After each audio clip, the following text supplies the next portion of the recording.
tudo à vista. Quem é? Fala. Oiê! Oiê! Então, galera... Então, galera... Vem aqui, que não tô te vendo. Então, galera... Então, galera... Quero sentar. Você quer sentar? Não, Pepezinho, eu tô falando aqui que mamãe saiu e aí achou R$5 no bolso e cometeu, né, esse disparate, né, na situação. O cenário atual não permite isso, mas a culpa não foi minha, não foi da mamãe, né? A culpa foi do sebo, que tava lá. E aí, tava lá no sebo, livros por R$1, né? A gente que não resiste, né? A gente se controla ao máximo, né? E, na verdade, assim, a gente até olha, né? Porque pra ver se tem uma coisa interessante, porque nem sempre tem. Às vezes são livros muito já antigos, às vezes são livros didáticos. Ou tem uma encadernação que já tá, tipo, defasada e tal. A gente não valoriza tanto assim, né? Mas, meu amor... Eu não sou dessas, eu valorizo cada R$1 de livro que é vendido. Eu sei que tem coisa boa, coisa que a gente julga assim que já não dá, mas que dá assim pra gente ou sim dar esse devido valor, que tem livro interessante sim por R$1, ou então você não pode comprar aquele livro, sei lá, biografia do Churchill que tá, sei lá, R$200, aí você de repente encontra no sebo por R$1, porque, sei lá, a pessoa adorou, fez dedicatória, tipo, tem uns livros aqui que tem dedicatória. Ó, Busca o Arroz, já caiu o preço. Na verdade, ele tava no sebo R$10. Eu peguei na promoção por R$1. E é isso, deixa eu mostrar pra vocês os livros que eu comprei. Eu vou deixar isso aqui por último. Mas assim, pra eu apresentar pra vocês os livros e qual livro que eu comprei por R$1, que eu acho super importante. Antes, deixa eu esclarecer. Eu sou formada em História e além de História, eu acho que os dois...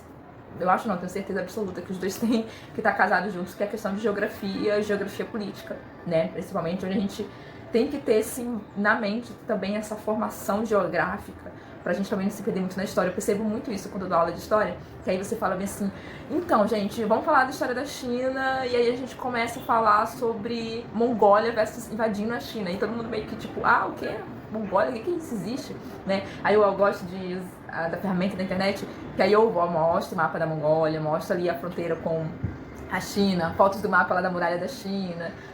Vale cenas também da série Marco Polo, vale sim, a gente usa de todos os meios imagéticos para ilustrar esse território, para ilustrar esse momento. Então, tipo assim, nem, sabe, você tem que situar. Tô falando da guerra da Mongólia versus China, mas não sei o quê. E eu amo guerra. Amo guerra, assim, a gente estudar, ler sobre guerras, estratégias militares. E isso tem que ter conhecimento geopolítico, porque se você quer entender por que o exército nazista estava super confiante que ia conseguir invadir a Rússia, mesmo, sei lá, com deslocamento para a França e o ataque aéreo ao Reino Unido, enfim, qual era a situação ali geopolítica, do que a gente está falando, de onde os exércitos estavam colocados, enfim, territorialmente falando, né, para isso acontecer. Por isso que a gente tem que ter história e geografia sempre ali casadinhos.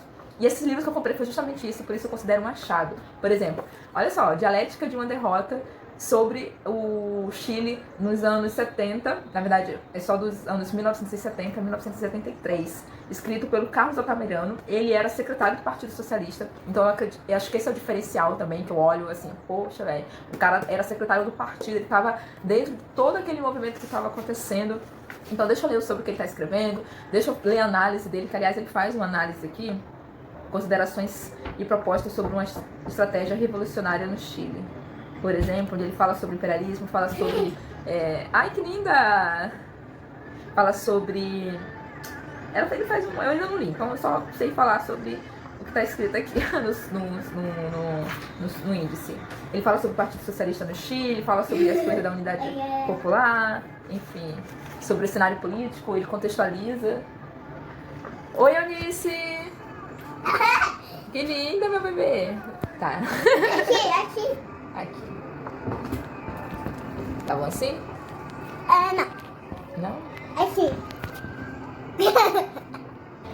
E aí outro livro, A Democracia no México, que eu comprei simplesmente para entender mais a história do México. Né? O México acho que é um país que tem uma história também muito interessante pra gente estudar, aprender sobre. E esse livro traz uma análise marxista sobre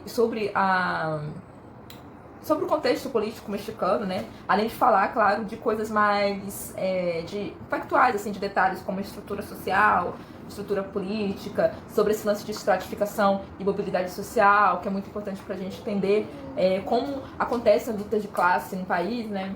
Legal. Esse aqui que eu fiquei super curiosa, gente, é A Guerra da Argentina, e eu fiquei curiosa porque foi escrita pelo Adolfo Alfredo Sirquis, que ele é um deputado aqui no Rio, não sei se ele é conhecido no resto do país, mas aqui no Rio ele é um deputado conhecido por causa das causas ecológicas, que eram as pautas de luta dele, né? E esse cara aqui, ele é jornalista, foi jornalista, né? E, então o linguajar dele é um linguajar jornalístico, é de um observador da área, assim, você percebe, né, que ele tem essa narrativa mais jornalística. Bom, e aí ele escreveu isso aqui, acho que ele escreveu isso aqui no exílio, acho não, tenho certeza, porque ele foi editado em Portugal, e só em 78 ele foi publicado no Brasil.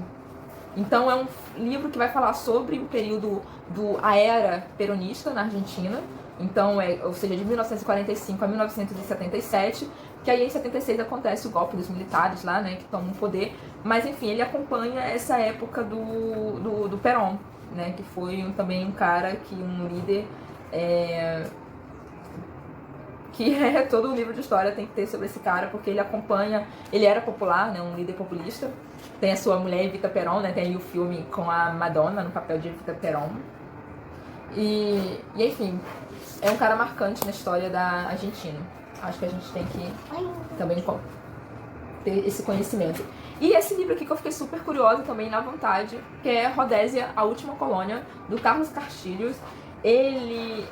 Eu não tenho, assim, é outro jornalista escrevendo, então você percebe, até eu como historiadora, percebo essa dificuldade de você ter acesso a historiadores escrevendo história, né? Não tem essa... Deixa eu desligar aqui o meu despertador de aula. Você não tem essa coisa do historiador mais ágil, né, nos relatos históricos, contemporâneos principalmente. É uma ausência que eu sinto, né? Você vai nas livrarias, você tem autores, jornalistas escrevendo história, né, e historiadores escrevendo só historiografia, né? Então eu acho isso muito emblemático, sabe? Principalmente com os níveis de jornalistas escrevendo, nada contra, mas existe assim uma certa, sabe, não sei, são conteúdos interessantes, mas eu digo, a narrativa acaba faltando algo. Não vou entrar em detalhes aqui mas fica essa observação. Bom, e tanto é que a maioria aqui desses caras, na verdade, nenhum deles são historiadores. Nenhum. São livros sobre história de países, de certa forma, então, sobre história de alguns eventos importantes, e que não tem essa escrita feita por historiadores. Rodésia, a Última Colônia, eu comprei porque eu tenho curiosidade muito em relação às independências dos países africanos. Eu acho muito emblemático, é muito louco as histórias da independência, como acontecem. A Rodésia é atualmente, na verdade, o Zimbábue, como a gente chama. Esse era o nome antigo, quando eles eram territórios, quando era território colonial do Reino Unido. E aí você tem uma história... E, gente, eu só sei por cima, porque eu não li ainda esse livro. E olha que coincidência, Bosco Barroso tá aqui. É o mesmo cara que comprou esse livro. Bosco Barroso. Tem até, olha o que tem aqui dentro. O universo é uma harmonia de contrários, Pitágoras. Ainda ganhei um marcador. Legal, gostei. E é isso, gente. Esse livro foi editado, deixa eu ver se tem 81. Bom, e você tem eu estou falando um detalhe importante, Carlos Castilho, que eu fiquei metendo um pau aqui, que é jornalista, escrevendo história, porque ele era correspondente da TV Globo na Europa e África, e ele acompanhou de perto essa luta no território Zimbábue pelo fim da dominação inglesa. E eu acho muito interessante porque a maioria dessas pessoas...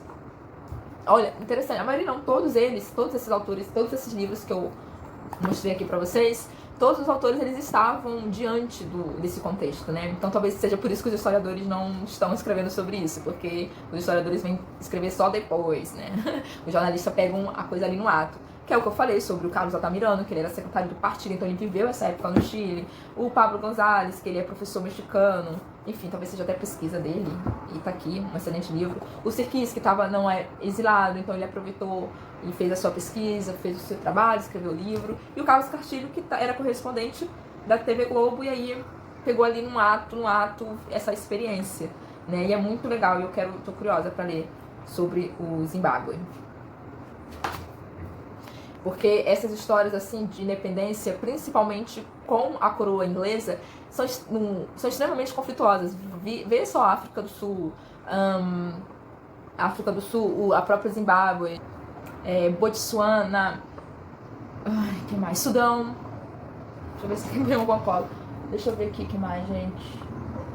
Botsuana, Sudão, Nigéria, né, Serra Leoa, são países que foram colônias da coroa inglesa e que o processo de independência foi bem louco, bem pesado mesmo, assim, real. Todos esses países tiveram, sim, mas assim, a afronta maior, gente, com a coroa inglesa foi bizarra.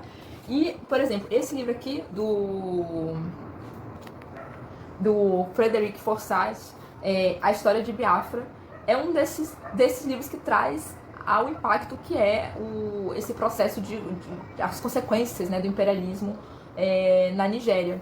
Biafra, na verdade, assim como República de Weimar lá na Alemanha, né, também Biafra teve seu momento, né, República de Biafra, quando a população étnica, né, Igbo fez a revolução lá deles e se separou da Nigéria Ocidental. Então ficou a Nigéria lá em cima e Biafra, que já era a parte continental e com acesso ao Oceano Atlântico, né, ficou sendo República de Biafra. Só que a Nigéria não aceitou isso, né, o resto, e acabou virando uma briga, essa briga separatista acabou também virando uma briga praticamente étnica, gente, uma briga étnica entre os Igbos e os muçulmanos, né, e os Hausa. Porque existem, na Nigéria, existem 3 grupos étnicos, assim, muito, como é que se diz, como é que eu posso falar, gente, fortes, né, não sei, maioria, né, são as maiorias étnicas, que é o grupo Yorubá, os Hausa e o povo Igbo. Então, cada um ocupando ali esse território que a gente chama de Nigéria. E isso é um reflexo, na verdade, do que foi a colonização, né? De você formar um Estado moderno, né? Só que ao modos europeus, só que sem levar em conta as diferenças étnicas, né? As diferenças culturais entre os povos que eles, lá na época da colônia, na época de coroas e imperialismo, eles repartiram a África. Então, nem com o surgimento do Estado moderno foi possível esse quebrar essa divisão, né? E aí a consequência, não só na Nigéria, como em outros territórios, é a guerra civil. Né? E aí você vê um retrato também muito perverso, né, desses países que foram os colonizadores, né? Você vê a participação deles nesse conflito, de como eles acabaram alimentando esse sentimento de ressentimento interno ali, né, de povos contra povos, né? Então, né? Porque assim, hoje a gente fala, eu sou brasileiro, eu acho com muita facilidade, mas, por exemplo, talvez hoje na Nigéria, né, existe essa questão do eu sou nigeriano, mas eu assisto os filmes de Nollywood, eu percebo muito esse discurso que não existe o eu sou nigeriano, mas sim, eu sou Igbo, eu sou Yorubá, entendeu? Que são as 2 etnias que mais aparecem nos filmes de Bollywood, Yorubá e Igbo. Então, assim, é isso, eu tô curiosa pra ler esses livros. Eu já dei uma folheada nisso daqui. Deixa eu falar sobre o Frederick.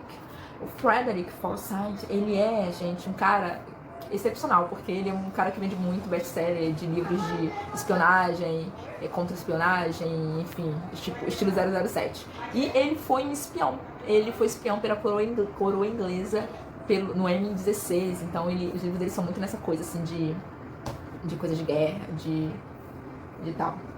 Ele tem umas posições políticas, assim, estranhas, sabe? E acho que é bom a gente saber disso pra, quando ler esse livro, saber que algumas coisas que ele escreve, como ele é jornalista, não é historiador, então ele sempre se coloca em uma posição ativa na história, né? Ele coloca não só como observador de longe, mas ele se coloca como observador e crítico, né? Ele coloca a sua opinião ali.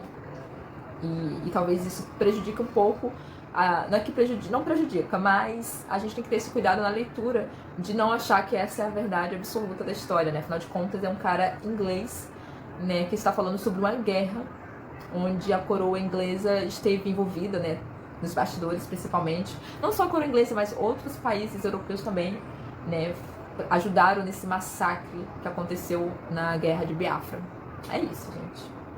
Tudo por R$1. R$1.